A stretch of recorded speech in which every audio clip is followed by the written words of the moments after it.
Ari Kangjeng Rasul lamun diganggu ku batur dihina sok ngalawan tara, sok ngalawan tara. Contohnya aya tanda buktina waktu katoib di Balawedogan ngalawan tuh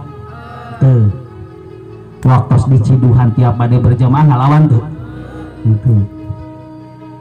Lamun sahabatna diganggu jeung masyarakat Kanjeng Rasul ngalawan tuh. Ketika warga nu diganggu Rasul mah daya ampun. Yaman dibantai angkat pedang ka Yaman.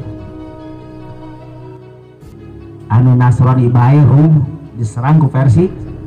Porak-poranda Rum ku Persia, Rasul angkat pedang hantam Persia ku Rasul. Kirim pasukan Persia. Itu non muslim. Karena urusan kemanusiaan Rasul tanpa ampun.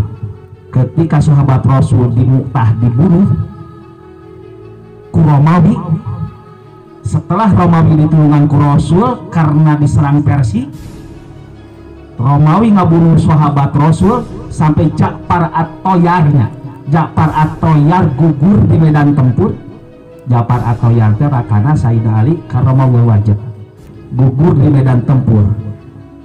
Rasulullah angkat senjata diserang Rumna. Teu aya ampun di dinya mah lamun geus urusan jeung nyawa masyarakat. Komo nu pantali kana agama. Ustaz, itu mah kafir. Jahiliyah. Baik. Salabah. Muslim. Ahli Badar. Mohon maaf terima ku Rasulullah sampai kapupus Rasulullah. Ieu tegasna Rasul. Di sisi lain Islam teh lain kudu ngamaaf bae. Islam teh lain kudu galak bae. Tapi Islam aturan.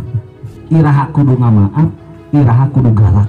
Dicontohkeun ku Rasulullah sallallahu alaihi wasallam.